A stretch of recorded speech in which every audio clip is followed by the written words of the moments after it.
Ampere circuital law लिखिए अपनी copy के अंदर।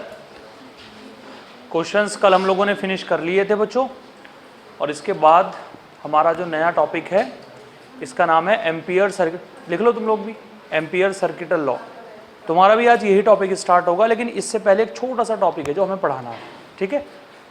Ampere circuital law, ampere circuital law.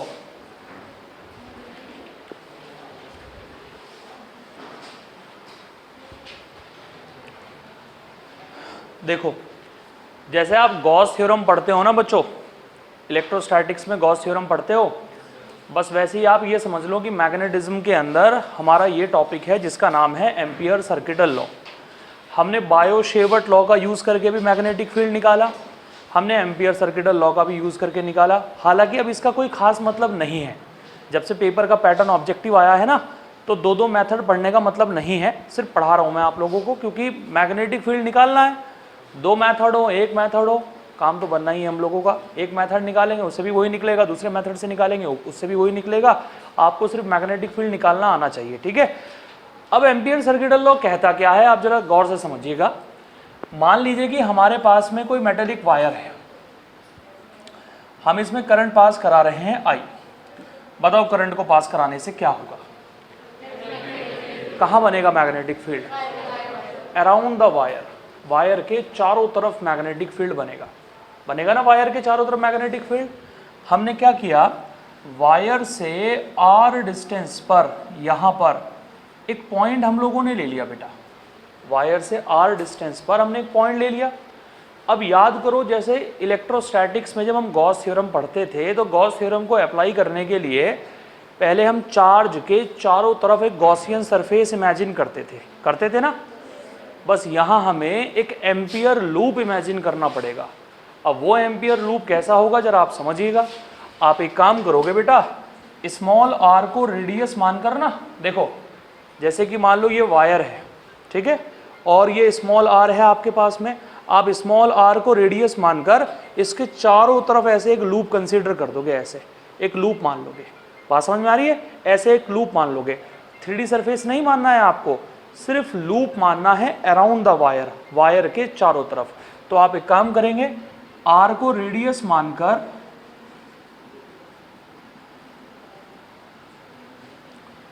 Wire के चारों तरफ एक लूप कंसीडर कर दीजिए। कर दिया आपने लूप कंसीडर। उसके बाद हम क्या करेंगे, उसके बाद एम्पियर सर्किटल लॉ ये कहता है B vector dot dl vector close integration, क्योंकि क्लोज लूप माना है मैंने। बी का मतलब है मैग्नेटिक फील्ड, यहाँ मैग्नेटिक फील्ड कितना है। डीएल का मतलब है इस लूप के ऊपर हमने एक छोटी सी लेंथ मान रखी है। डीएल का मतलब है कि लूप के ऊपर हमने एक छोटी सी लंबाई मान रखी है। जो भी लूप हम मानेंगे ना, उस लूप के ऊपर एक छोटी सी लंबाई हम लेट कर देंगे डीएल, ठीक है, उसे हम नाम देंगे डीएल का। So B integration dot DL integration is equal to mu naught times of total current, mu naught times of total current. अब हम कहेंगे भाई ये टोटल करंट क्या है?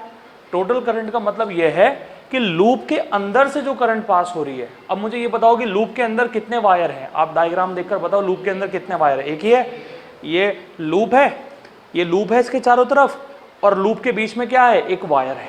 बोलो है या नहीं है? और वायर में कितनी करंट पास हो रही है, आई। तो लूप के अंदर जितनी भी करंट पास हो रही होगी, लूप के अंदर जितनी भी करंट होगी, उस करंट को आपको ले लेना है यहाँ पर। देखने में थोड़ा टिपिकल सा लगता है, थोड़ी साइकोलॉजिकल थिंकिंग हमारी बना देता है ये ऐसे ही, लेकिन यकीन मानो बहुत आसान है, यूज़ करने में बहुत ही आसान है। आपको कुछ नहीं करना, इसके अंदर बहुत बेसिक चीज़ है ये। Integration B dot D L is equal to mu naught times of total current. ये हमारे पास में एम्पियर सर्किटल लॉ है बेटा, ये हमारे पास में एम्पियर सर्किटल लॉ है, ठीक है। पहली बात तो आप ये जान लें, एम्पियर सर्किटल लॉ का जो हम यूज़ करेंगे वो मैग्नेटिक फील्ड निकालने के लिए करते हैं शॉर्ट तरीके से। जब हमें बहुत ही शॉर्ट तरीके से मैग्नेटिक फील्ड निकालना होता है, तब हम इस लॉ का यूज़ करते हैं, एम्पियर सर्किटल लॉ, ठीक है। जिस पॉइंट पर हमें मैग्नेटिक फील्ड निकालना है, उतनी डिस्टेंस को रेडियस मानकर इसके चारों तरफ मैंने एक लूप कंसीडर कर दिया। माना कि यहाँ मैग्नेटिक फील्ड आपको दे रखा है बी, कितना दे रखा है, लूप पर मैंने एक लंबाई मान ली, जिस लंबाई को मैंने कहा dl। So close integration b vector dot dl vector is a mu naught times of total current. अब 2 मिनट बाद सुनिए आप, बिल्कुल क्लियर हो जाएगी आपको बात। जैसे मान लीजिए कि मैं ऐसी सिचुएशन बनाता हूं बेटा, ये मेरे पास में एक लूप है, दिख रहा है आपको, और मैंने माना कि लूप के अंदर एक वायर तो ये है यहाँ पर, एक वायर ये है यहाँ पर, और एक वायर ये है यहाँ पर, ठीक है। इस वायर में जो करंट पास हो रही है वो तो है I1, इस वायर में जो करंट पास हो रही है वो है I2, और इस वायर में जो करंट पास हो रही है वो है I3। एक वायर में I1 करंट है, एक में I2 करंट है, एक में I3 करंट है, और एक वायर है लूप के बाहर जिसमें है I4 करंट।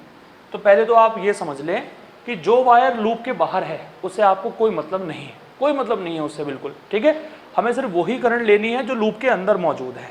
अगर मैं इसके लिए एम्पियर सर्किटल लॉ अप्लाई करूं तो एम्पियर सर्किटल लॉ बनेगा मेरे पास में B vector dot dl vector is equal to mu naught. बात समझ आ रही है? ये तो है ही आपका बिल्कुल फिक्स, ये तो आपको हमेशा रखना ही रखना है, ठीक है। म्यू नॉट, बताओ ये वाली दोनों करंट एक डायरेक्शन में है या नहीं है, और ये करंट कैसी डायरेक्शन में है, तो इन दोनों को तो हम प्लस कर देंगे और इसमें से इसे माइनस कर देंगे। तो यहाँ क्या रखा जाएगा, I1 plus I2 minus I3। बात समझ आ रही है? इस वाले कंडीशन के लिए ये हमारा एम्पियर का सर्किटल लॉ लगेगा, close integration B vector dot dl vector mu naught I1 plus I2 minus I3, और इसके लिए जो एम्पियर का लॉ लगेगा वो हमारा ये लगेगा। बताइए समझ आया या नहीं आया? बस इतना ध्यान रखिएगा आप अच्छे तरीके से कि जो करंट आपको लेनी है ना बेटा, वो करंट लेनी है जो लूप के अंदर मौजूद होगी, वो करंट आपको लेनी है जो लूप के अंदर मौजूद होगी। जो करंट लूप के बाहर है उससे आपको कोई मतलब नहीं है, बिल्कुल कोई मतलब नहीं है आपको उससे। बोलो समझ आया या नहीं आया? ठीक है। अब हम बढ़ते हैं आगे और देखते हैं कि नेक्स्ट कंडीशन क्या होगी हमारे पास में। बेटा हमारे पास में नेक्स्ट पॉइंट आता है, अभी लिखिएगा नहीं भैया आप लोग, मैं पहले आपको थोड़ा सा लिखवाऊंगा। Application of ampere circuital law, application of ampere circuital law, ampere circuital law application number 1। इस एप्लीकेशन 1 का नाम है बेटा सोलेनॉइड। क्या नाम है? सोलेनॉइड। अब आप देखिए सोलेनॉइड होता कैसा है, ठीक है। स्प्रिंग देखा सभी लोगों ने? स्प्रिंग, सोलेनॉइड बिल्कुल हमारा स्प्रिंग जैसा होता है, बिल्कुल स्प्रिंग जैसा है। फर्क सिर्फ इतना है, देखो ध्यान से, सोलेनॉइड में फर्क सिर्फ इतना है, ये वायर ऐसे ऐसे है हमारे पास में, ठीक है। एक वायर हम लोगों ने लिया, मान लो कि मार्कर के ऊपर मैंने वायर को कुछ इस तरीके से लपेट दिया और बीच में से मार्कर को निकाल दिया, तो बताओ वो स्प्रिंग जैसा बन जाएगा नहीं बन जाएगा? ये हमारा सोलेनॉइड कहलाएगा, ठीक है। सोलेनॉइड में हम करंट पास कराएंगे I, तो इधर से करंट I आ जाएगी बाहर, ठीक है। यानी यहाँ से ऐसे करंट पास होती रहेगी बेटा, यहाँ से ऐसे करंट पास होकर यहाँ से निकलकर यहाँ से बाहर आ जाएगी। किसी भी सोलेनॉइड की वजह से, ध्यान रखिएगा जो बताने जा रहा हूँ बिल्कुल गौर से, किसी भी सोलेनॉइड की वजह से यहाँ भी मैग्नेटिक फील्ड होता है 0, यानी सोलेनॉइड के बाहर मैग्नेटिक फील्ड 0 होगा, यहाँ भी मैग्नेटिक फील्ड होगा 0, यहाँ भी मैग्नेटिक फील्ड होगा 0, और यहाँ भी मैग्नेटिक फील्ड होगा 0 किसी भी सोलेनॉइड की वजह से। देखो ये पॉइंट भी सोलेनॉइड के बाहर है, यहाँ भी मैग्नेटिक फील्ड 0, ये पॉइंट भी सोलेनॉइड के बाहर है, यहाँ भी मैग्नेटिक फील्ड 0, यहाँ भी मैग्नेटिक फील्ड 0, और यहाँ भी मैग्नेटिक फील्ड 0। ये जो सोलेनॉइड होता है ना बच्चों, ये बिल्कुल ऐसे बिहेव करता है जैसे कि बार मैग्नेट। बार मैग्नेट आपने सबने देखी होगी, एक किनारे पर नॉर्थ होता है, एक किनारे पर साउथ होता है, उसे हम बार मैग्नेट बोलते हैं। समझ आ रही बात? सोलेनॉइड हमेशा ऐसे बिहेव करता है जैसे कि बार मैग्नेट, एक किनारे पर होता है नॉर्थ और दूसरे किनारे पर क्या होता है? साउथ। तो सबसे पहला सवाल हमसे ये पूछा जाता है, बताइए आप किसी भी सोलेनॉइड की पोलैरिटी कैसे बताएंगे? अगर मैं इस सोलेनॉइड में करंट पास करा रहा हूं तो पक्का ये सोलेनॉइड एक मैग्नेट की तरह काम कर रहा है, और मैग्नेट के अंदर हमेशा 2 पोल होते हैं, एक नॉर्थ पोल होता है, एक साउथ पोल होता है। आपको बताना है कि यहाँ कौन सा होगा नॉर्थ पोल और कौन सा होगा साउथ पोल, ये आपको बताना है। उसके लिए एक रूल है हमारे पास में। अभी मैग्नेटिक फील्ड की डायरेक्शन निकालने के लिए क्या तो हम थंब रूल लगा रहे थे या पाम रूल लगा रहे थे? बात समझ में आ रही है आप लोगों को? यहां भी हमारा पाम रूल ही लगेगा, यहां भी हमारा पाम रूल ही लगेगा। समझ आ रही बात? अब देखिए उस पाम रूल को हम कैसे अप्लाई करेंगे, बिल्कुल गौर से देखिएगा बेटा, पाम रूल को कैसे अप्लाई करेंगे। राइट हैंड का यूज करना है, ठीक है। हमेशा हथेली यानी पाम अंदर की तरफ होनी चाहिए, हमेशा, ऑलवेज। पाम कभी ऐसे बाहर नहीं होनी चाहिए। समझ में आ रही बात? आपको ये वाला हिस्सा दिखना चाहिए, ये वाला इधर का जो हिस्सा है ये आपको हमेशा दिखना चाहिए। समझ में आ रही बात? ये जो चारों फिंगर हैं ये आपको रखनी है करंट की डायरेक्शन में। किसकी डायरेक्शन में? जैसे मान लो एरो का साइन बताओ मैंने कहाँ बना रखा है, नीचे की तरफ। अरे बना रखा है, तो आप एरो का साइन नीचे की तरफ है, यहाँ भी नीचे, यहाँ भी नीचे, यहाँ भी, यहाँ भी, यहाँ भी, तो इन चारों फिंगर को आप ऐसे नीचे रखेंगे। राइट हैंड का यूज करेंगे, चारों फिंगर को नीचे की तरफ रखेंगे। जिस तरफ आपका अंगूठा जाएगा, जिस तरफ आपका थंब जाएगा, ये अंगूठा जिस तरफ जाएगा उस तरफ मैग्नेट का नॉर्थ पोल होगा। बताओ कौन सा पोल होगा? भाई मैंने जब यहाँ अप्लाई किया तो करंट कहाँ जा रही है? नीचे, डाउनवर्ड डायरेक्शन में। मैंने चारों फिंगर्स को रखा नीचे, रखा नीचे। थंब मेरा जा रहा है इस डायरेक्शन में, बोलो जा रहा है इस डायरेक्शन में। अगर थंब इस डायरेक्शन में जा रहा है तो ये पक्का मेरा नॉर्थ पोल कहलाएगा। कौन सा पोल कहलाएगा? और बात तय हो गई, अगर वो नॉर्थ है तो ये क्या होगा? लो साहब, हमने पोलैरिटी निकाल दी, एक तरफ हो गया नॉर्थ और एक तरफ क्या हो गया? लेकिन इसे अप्लाई करने की अपनी एक अलग टेक्निक है, और अगर उस टेक्निक में आपने गड़बड़ी कर दी, मतलब इसका जो जर्नल रूल है बड़ा मुश्किल है पोलैरिटी बताने का, और ये बड़ा आसान रूल है। बड़ी आसानी से आप यहाँ पर बता सकते हैं कि किस तरफ नॉर्थ पोल होगा, किस तरफ साउथ पोल होगा। चारों फिंगर्स को रखना है करंट की डायरेक्शन में, हथेली को रखना है अंदर की तरफ। आपको ये वाला हिस्सा दिखना चाहिए, बैक वाला पार्ट। समझ आ रही बात? जिस तरफ थंब जाएगा उस तरफ हो जाएगा नॉर्थ पोल, और थंब की अपोजिट डायरेक्शन में हो जाएगा साउथ पोल। कौन सा पोल? बात समझ में आ रही है आप लोगों को? ठीक है, ये हम पोलैरिटी बताने के लिए यहाँ अप्लाई करेंगे। मैग्नेटिक फील्ड जो बनने वाला है ना बेटा, मैग्नेटिक फील्ड सिर्फ यहाँ पर देखो, जिस पर मैं मार्क कर रहा हूँ, ये जिस पोर्शन को मैं मार्क कर रहा हूँ ना, सिर्फ यहाँ मैग्नेटिक फील्ड बनेगा। सोलेनॉइड के अंदर अंदर सिर्फ यहाँ पर, जहाँ ये मैं ग्रीन कलर की शेडिंग कर रहा हूँ, सिर्फ इतने हिस्से में मैग्नेटिक फील्ड बनेगा, इसके अलावा कहीं मैग्नेटिक फील्ड नहीं बनेगा। यहाँ भी मैग्नेटिक फील्ड कितना होगा?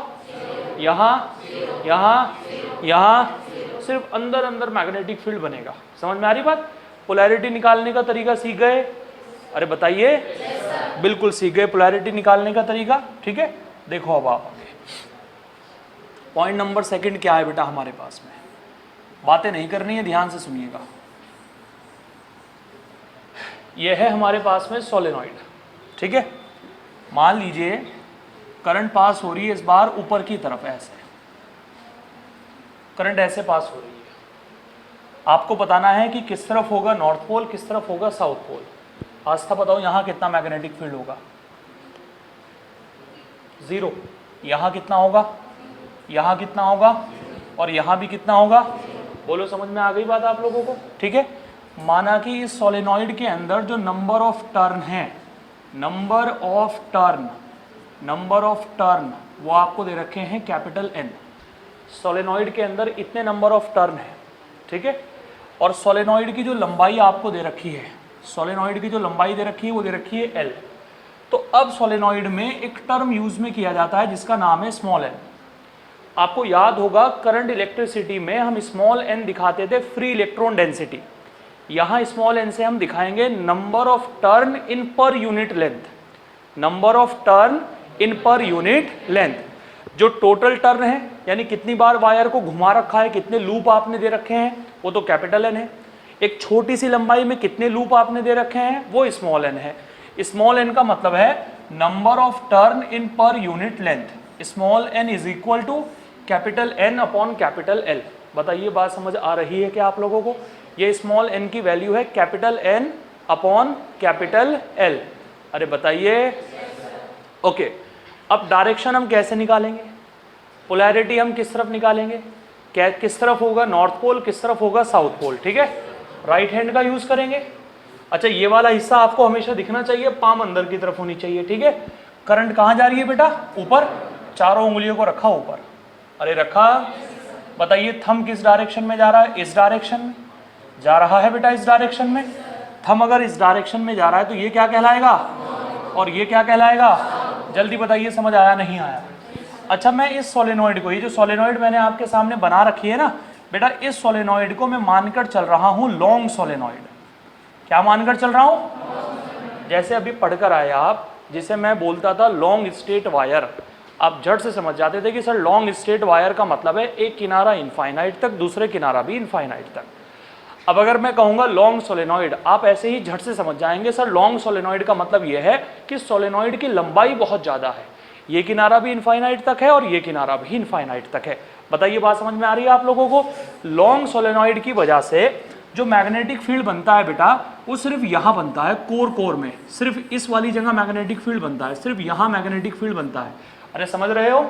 सिर्फ जो मैंने ये व्हाइट कलर की, मतलब ये टॉपिक ना बहुत आंख और कान बहुत ध्यान से खोलकर सुनने का है, हल्की सी भी गलती पूरे टॉपिक को बर्बाद कर देगी, तो बहुत ध्यान से सुनिए आप इस टॉपिक को, ठीक है? मैग्नेटिक फील्ड बनेगा सिर्फ यहाँ पर, यहाँ भी जीरो, यहाँ भी जीरो, यहाँ भी जीरो, यहाँ भी जीरो। बात समझ में आ रही है? मैग्नेटिक फील्ड की डायरेक्शन नॉर्थ से साउथ की तरफ या साउथ से नॉर्थ की तरफ, यानी सोलेनॉइड अगर इस तरीके से है ऐसे, तो मैग्नेटिक फील्ड की डायरेक्शन क्या तो ऐसे बनेगी ऐसे, या मैग्नेटिक फील्ड की डायरेक्शन कुछ इस तरीके से बनेगी। बात समझ में आ रही है? इसकी कोर में, कोर समझते हैं आप क्या होता है? ये जो अंदर वाला पोर्शन आपको दिख रहा है, लूप के बीच का जो गैप आपको दिख रहा है, उसमें मैग्नेटिक फील्ड क्या तो इधर होगा या इधर होगा। समझ आ रही बात आप लोगों को? ओके, अब देखिए बेटा मैग्नेटिक फील्ड होगा कितना, बिल्कुल सेंटर वाले पॉइंट पर, बिल्कुल सेंटर वाले पॉइंट पर मैग्नेटिक फील्ड का फॉर्मूला है म्यू नॉट एन आई। बोलिए कितना है? Mu not an I, mu not an I. Solenoid के बिल्कुल सेंटर वाले पॉइंट पर मैग्नेटिक फील्ड होगा इतना, mu naught small N small I. बात समझ में आ रही है आप लोगों को? म्यू नॉट की वैल्यू बता सकते हैं आप कितनी है बेटा? म्यू नॉट की वैल्यू है 4 पाई इंटू 10 की power -7 tesla metre ampere inverse. Done, ठीक है। स्मॉल एन बता सकते हैं आप? स्मॉल एन क्या है? स्मॉल एन है total number of turn upon total length. Small n है total number of turn upon total length, ये हमारी स्मॉल एन की वैल्यू है। क्लियर हो रही बात? और आई तो आप जानते ही हैं भाई, आई क्या है? आई करंट है। आई क्या है? इतना मैग्नेटिक फील्ड होगा बिल्कुल सेंटर वाले पॉइंट पर। लॉन्ग सोलेनॉइड की बात हो रही है, ये मत भूलिएगा। कौन से सोलेनॉइड की बात हो रही है? क्या होती है लॉन्ग सोलेनॉइड? इसके दोनों किनारे इनफाइनाइट तक जाते हैं। अरे समझ रहे हो? इसके बाद देखो, यहाँ कॉर्नर वाले पॉइंट पर जो मैग्नेटिक फील्ड होगा, magnetic field at corner, corner पर जो मैग्नेटिक फील्ड होगा, एंड पर जो मैग्नेटिक फील्ड होगा वो होगा mu not an I divided by 2। Corner पर मैग्नेटिक फील्ड होगा इतना, यानी कॉर्नर पर जो मैग्नेटिक फील्ड रहेगा वो सेंटर के कंपैरिजन में आधा रहेगा, हाफ रहेगा। कितना रहेगा? हाफ। यहाँ जो मैग्नेटिक फील्ड रहेगा वो इसके कंपैरिजन में आधा रहेगा। समझ आ रही बात आप लोगों को? सेंटर वाले पॉइंट पर मैग्नेटिक फील्ड रहेगा म्यू नॉट एन आई। अगर यहाँ निकालना है ना सेंटर के जस्ट बराबर में, तो इतना ही रहेगा। यहाँ निकालना है तब भी इतना ही रहेगा। जब आप कॉर्नर पर पहुंच जाओगे तो मैग्नेटिक फील्ड एकदम से घटकर आधा रह जाता है, एकदम से रैपिडली डिक्रीज होकर हाफ वैल्यू पर पहुंच जाता है। समझ आ रही बात? यहाँ भी म्यू नॉट एन आई, यहाँ भी म्यू नॉट एन आई, यहाँ भी म्यू नॉट एन आई, यहाँ भी म्यू नॉट एन आई, यहाँ भी म्यू नॉट एन आई। जैसे ही यहाँ पहुंचोगे एकदम से वैल्यू घटकर क्या रह जाएगी? हाफ रह जाएगी, mu not an I upon 2। जल्दी बताइए समझ आया नहीं आया? और हमने डायरेक्शन निकालने के लिए कौन सा रूल लगाया है भाई? डायरेक्शन निकालने के लिए हम लोगों ने अप्लाई किया है कौन सा rule? Right hand palm rule. अंगूठे की डायरेक्शन में कौन होगा? नॉर्थ। अंगूठे की अपोजिट डायरेक्शन में साउथ। और ये फिंगर्स किसकी डायरेक्शन में होंगी? करंट की डायरेक्शन में होंगी। बोलो समझ आया? ठीक है, ये इस तरीके से। ठीक है भाई, ऐसी कंडीशन हमारे पास में बनेगी। इस तरफ अंगूठा जाएगा, ये कहलाएगा नॉर्थ पोल। फिंगर्स हैं हमारी ऊपर की तरफ क्योंकि करंट ऊपर जा रही है, और जिस तरफ अंगूठा होगा उसकी अपोजिट डायरेक्शन में होगा साउथ पोल। क्लियरिटी आई या नहीं आई? नहीं आई? पक्का? स्मॉल एन क्या है?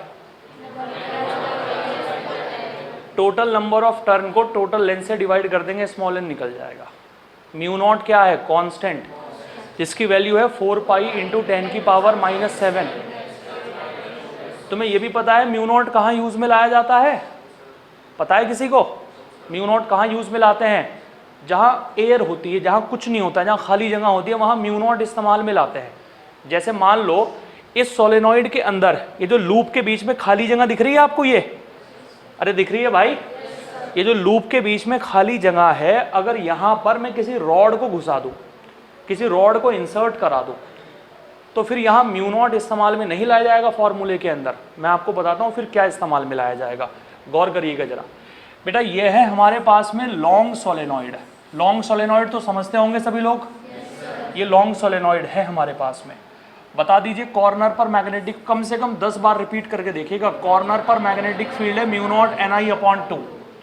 सेंटर पर मैग्नेटिक फील्ड कितना है? Mu naught NI, mu naught. अगर मैं ग्राफ प्लॉट करता हूं मैग्नेटिक फील्ड और डिस्टेंस के बीच,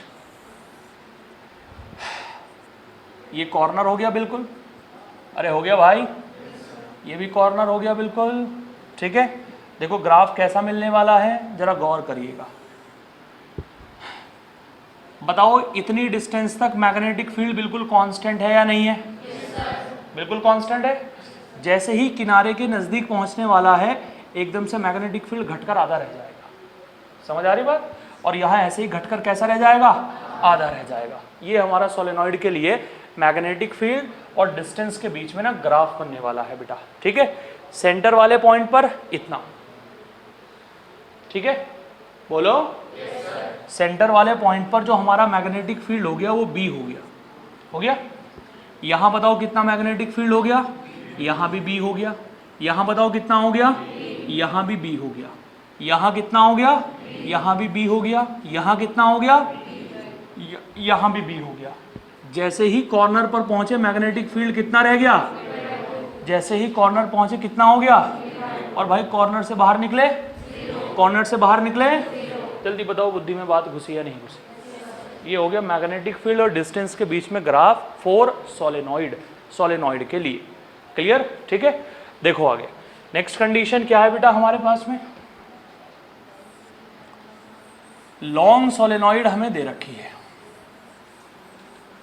लॉन्ग सोलेनॉइड, ठीक है।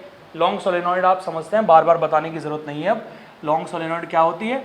करंट पास हो रही है I, यहाँ भी करंट पास हो रही है I, ठीक है। आपको दिख रहा है यहाँ बीच में कुछ है तो नहीं भाई? अगर कुछ नहीं है तो क्या होगा? तो एयर के केस में सेंटर वाले पॉइंट पर मैग्नेटिक फील्ड रहेगा म्यू नॉट। ये जो म्यू के साथ नॉट है ना, नॉट, इस नॉट को फिजिक्स में इंट्रोड्यूस ही इसीलिए किया गया था कि जहां एयर होती है, जहां वैक्यूम होता है, उस चीज को हम दिखा सके। जैसे एप्सिलॉन नॉट था इलेक्ट्रोस्टैटिक्स में, एप्सिलॉन नॉट वहां इस्तेमाल किया जाता है जहां एयर होती है। समझ आ रही बात आप लोगों को? इसीलिए ये जो आप लोगों को दिख रहा है यहाँ इस्तेमाल हम क्या करेंगे? Mu naught. तो बताइए सेंटर वाले पॉइंट पर मैग्नेटिक फील्ड कितना होगा? Mu naught NI, mu naught. Small n क्या होगा बेटा हमारे पास में? Number of turn upon length. Done? Any problem? अगले केस में हमने क्या किया? यह है हमारे पास में सोलेनॉइड, लॉन्ग सोलेनॉइड है, ठीक है, लॉन्ग सोलेनॉइड है। हमने सोलेनॉइड के अंदर एक आयरन की रॉड को इंसर्ट करा दिया, कुछ ऐसे आयरन की रॉड को, ठीक है। सोलेनॉइड के अंदर आयरन की रॉड को इंसर्ट करा दिया। बात समझ में आ रही है आप लोगों को? सोलेनॉइड अभी भी लॉन्ग है, ठीक है। बताइए सेंटर वाले पॉइंट पर मैग्नेटिक फील्ड कितना होगा? बेटा बताओ पहले सेंटर पर कौन था? एयर। क्या इस बार एयर है? इस बार सेंटर पर कौन है? तो यहाँ मैग्नेटिक फील्ड होगा हमारे पास में सेंटर वाले पॉइंट पर आयरन के लिए इस्तेमाल होगा ओनली म्यू। क्या इस्तेमाल होगा? ओनली म्यू, इसके अलावा और कुछ नहीं, सिर्फ म्यू, ठीक है। और साथ में होगा स्मॉल n और साथ में होगा I। बताओ बुद्धि खुली या नहीं खुली? म्यू नॉट का इस्तेमाल कहाँ होता है? एयर। और खाली म्यू का इस्तेमाल for any material, not iron, specific, मतलब स्पेसिफिक आयरन नहीं है, कोई भी मटेरियल हो तब हम म्यू का इस्तेमाल करेंगे, ठीक है। अगर हम चाहें तो म्यू की जगह हम लिख सकते हैं mu r into mu naught, mu r into. तो हम ये कह सकते हैं कि यहाँ मैग्नेटिक फील्ड हमारे पास में हो जाएगा mu r mu naught small n small I। यानी हम ये कह सकते हैं कि आयरन की रॉड इंसर्ट कराने से मैग्नेटिक फील्ड की वैल्यू बढ़ गई है एयर के कंपैरिजन में। अगर आप आयरन की रॉड को इंसर्ट करा दोगे ना किसी सोलेनॉइड में, तो मैग्नेटिक फील्ड बढ़ जाएगा एयर के कंपैरिजन में। और आयरन की रॉड इंसर्ट कराने से जो मैग्नेटिक फील्ड होगा वो म्यू आर टाइम्स होगा एयर के मैग्नेटिक फील्ड के। म्यू आर टाइम्स होगा एयर के मैग्नेटिक फील्ड के। What is mu are?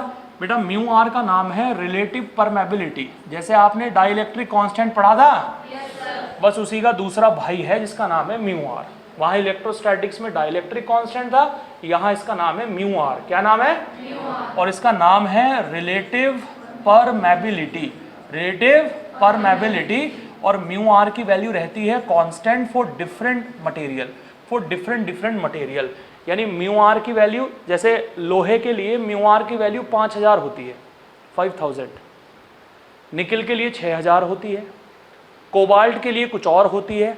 बात समझ में आ रही है भाई? डिफरेंट मटेरियल का डाइलेक्ट्रिक कांस्टेंट भी डिफरेंट था, ऐसे ही म्यू आर की जो वैल्यू होगी वो डिफरेंट मटेरियल्स के लिए क्या होगी?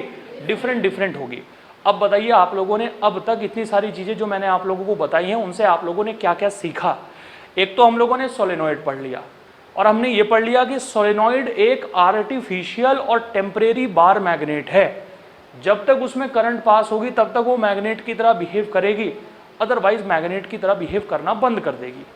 यहां भी मैग्नेटिक फील्ड 0, यहां भी कितना होता है? यहां भी, और यहां भी।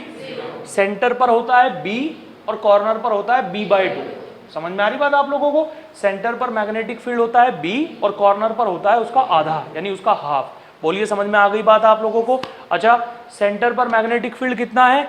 Mu naught Ni, small ni। Small n समझ गए? कंफ्यूज तो नहीं हो गए स्मॉल n के अंदर? Number of turn in per unit length.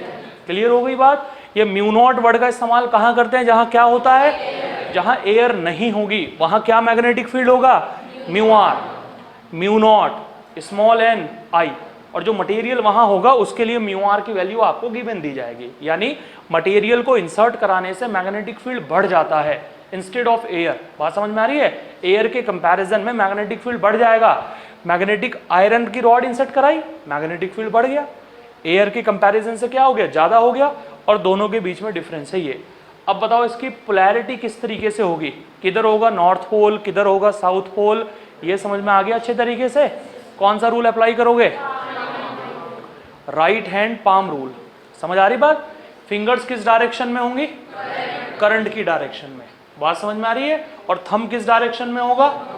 Thumb होगा आप लोगों का नॉर्थ पोल। समझ में आ रही बात? और थंब के अपोजिट डायरेक्शन में क्या होगा? अच्छा, ग्राफ जो बताया वो क्लियर हो गया आप लोगों को? तो ये सारी बातें तो थी लॉन्ग सोलेनॉइड को लेकर, लॉन्ग सोलेनॉइड को लेकर। अब हम आ गए हैं शॉर्ट सोलेनॉइड पर। ठीक है? मतलब यह है कि बोर्ड एग्जाम में ज्यादातर सवाल लॉन्ग सोलेनॉइड पर आता है, लेकिन जब आप थोड़ा सा अपना लेवल राइज करते हैं तो फिर बात आ जाती है शॉर्ट सोलेनॉइड की। शॉर्ट सोलेनॉइड के ऊपर भी कुछ चीजें आप लोगों से पूछी जाती हैं। तो हम बात करते हैं magnetic field due to short solenoid. Due to short solenoid. Sanjana बताओ सोलेनॉइड क्या होता है? जोर से बोलो। ओके, और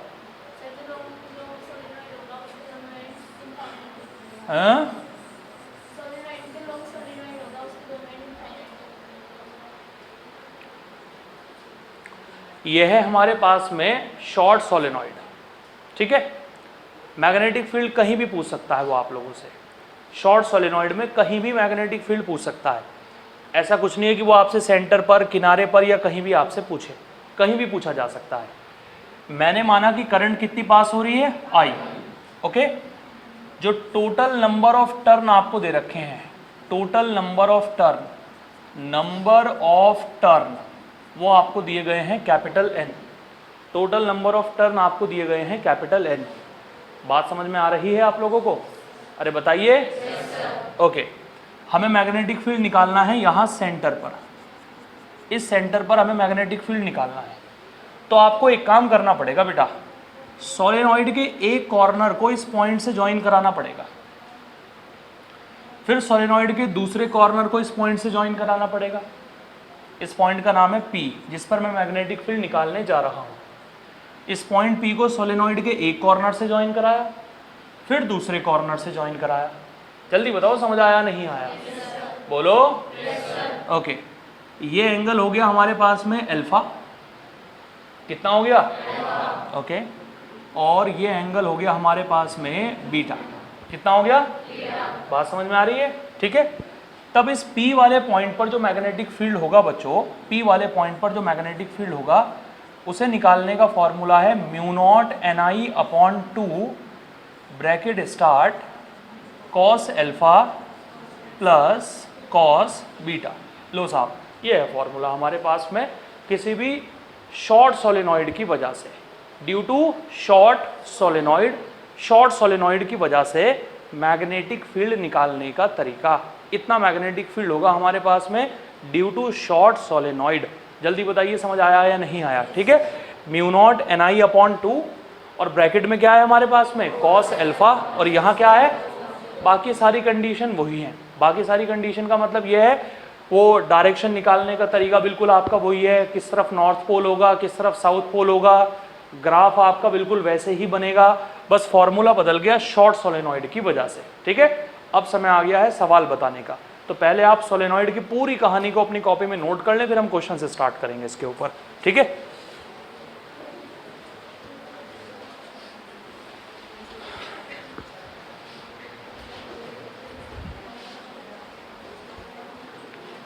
बातें नहीं।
ये पता है ना एम्पियर सर्किटल लॉ में कौन सी करंट आपको लेनी है? कौन सी करंट लेनी है? लूप के अंदर वाली। और जिनकी डायरेक्शन सेम होंगी उन्हें क्या करना है? ऐड। और जिसकी डायरेक्शन डिफरेंट होगी उसे क्या करना है? माइनस। ठीक है, यहाँ तो एक ही करंट है इसीलिए हमने I ले लिया यहाँ पर। ठीक है, और यहाँ हमारे पास में 3 करंट है, बल्कि 4 करंट है, एक तो बाहर है इसे तो लेना ही नहीं है, बाकी 3 हमारे पास में अंदर हैं। इन दोनों को ऐड करेंगे और इसे माइनस करेंगे। एम्पियर सर्किटल लॉ जब इसे बना लोगे ना, बता देना मुझे, 2 लाइन लिखवानी है आप लोगों को।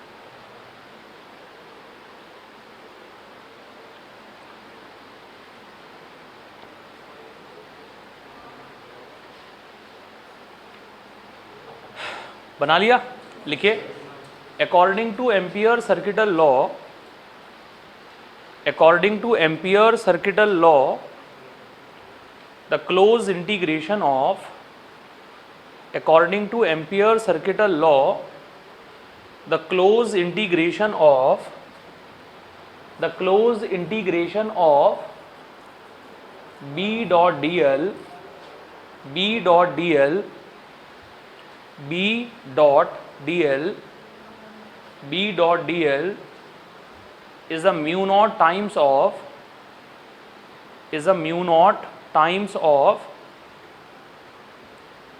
total current is the mu naught times of total current pass through the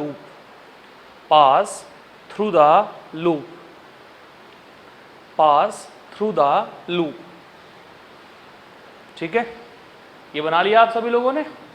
कोई कंफ्यूजन है किसी को तो क्लियर करिए मुझसे। हाँ भाई, कौन सी करंट लेनी है आपको? जो लूप के अंदर है। ठीक है, इसे एक तरफ रखना है, लेफ्ट हैंड साइड में इसे रखना है आपको। इसे खोलना मैं सिखाऊंगा कि कैसे खोला जाता है। इसे राइट साइड में म्यू नॉट रखना है और म्यू नॉट के साथ टोटल करंट रखनी है कि लूप के अंदर करंट है कितनी। ठीक है, चलिए अगला है हमारे पास में application of ampere circuital law, और सबसे पहला एप्लीकेशन है सोलेनॉइड।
हो गया बच्चों? पीछे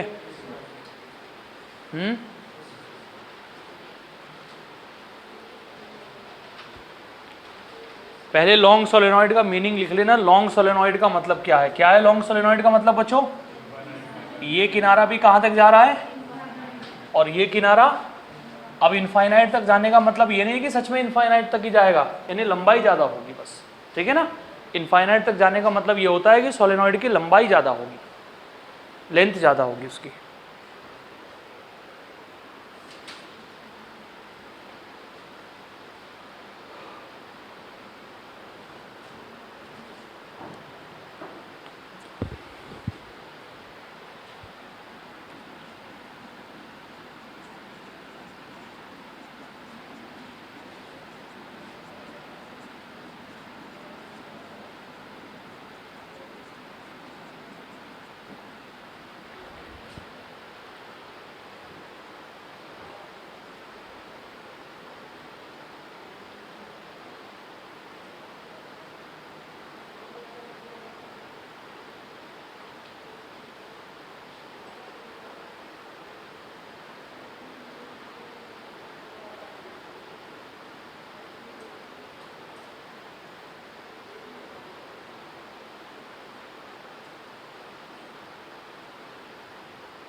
बोलो भाई बच्चों, हो गया? मतलब अच्छे से लिख लेना यार, मैं बार बार कह रहा हूँ आप लोगों को, ऐसा ना हो कि तुम लिखो और फिर तुम दिमाग से निकल जाए तुम्हारे।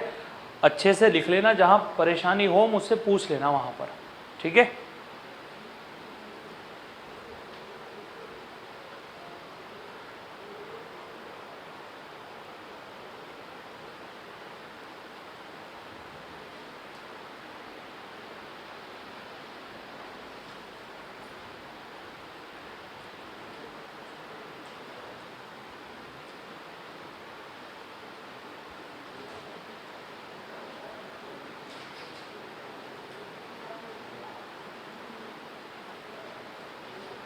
हो गया? हाँ भाई, बाकी स्टूडेंट्स का हो गया? आगे करें?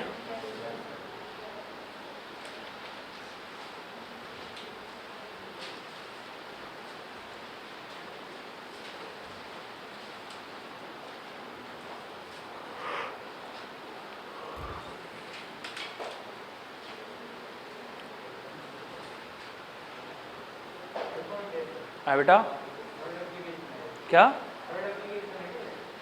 नहीं, ये ग्राफ है भाई, एप्लीकेशन क्यों होगा थर्ड?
हो गया बच्चों?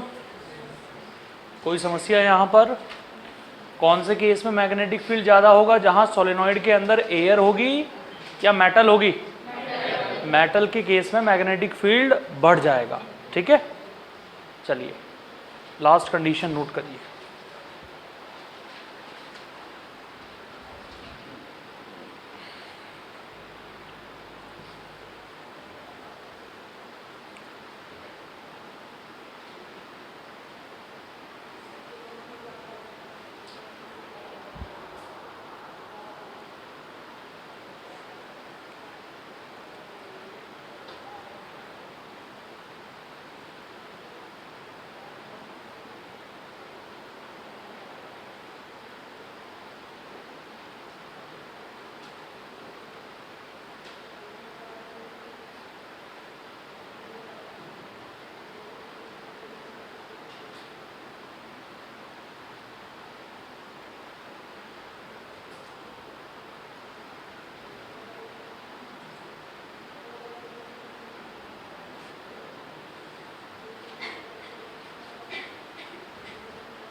हो गया?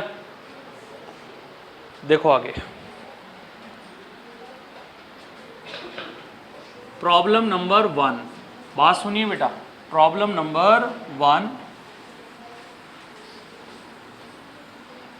सोलेनॉइड हमें गिवन दी है कुछ ऐसे। ठीक है, मान लेते हैं कि सोलेनॉइड में करंट पास हो रही है 2 एम्पियर। नंबर ऑफ टर्न्स आपको दे रखे हैं 1000। ठीक है, और सोलेनॉइड की जो लंबाई आपको दे रखी है, लेंथ, वो आपको दे रखी है 1 मीटर। यानी बात हो रही है लॉन्ग सोलेनॉइड की।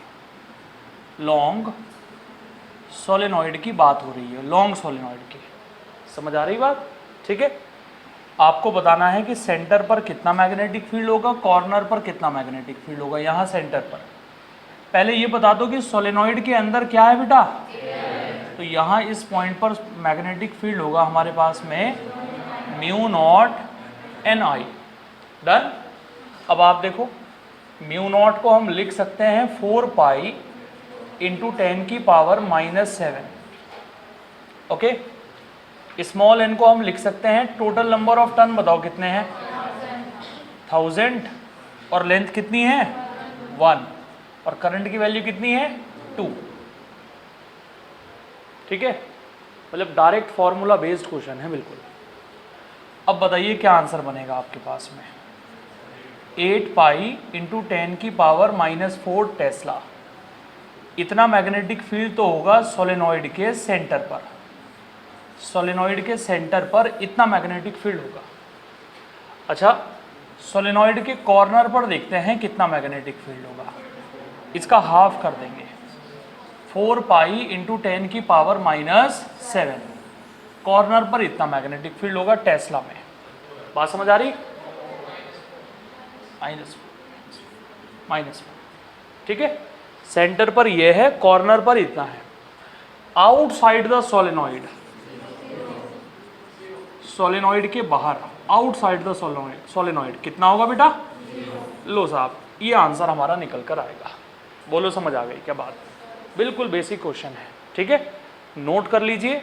और आपका काम यह है कि जितने पॉइंट लिखवाए हैं ना कल की क्लास में, सबको अच्छे से पढ़ कर आना, तभी आप क्वेश्चंस बना पाओगे। ठीक है।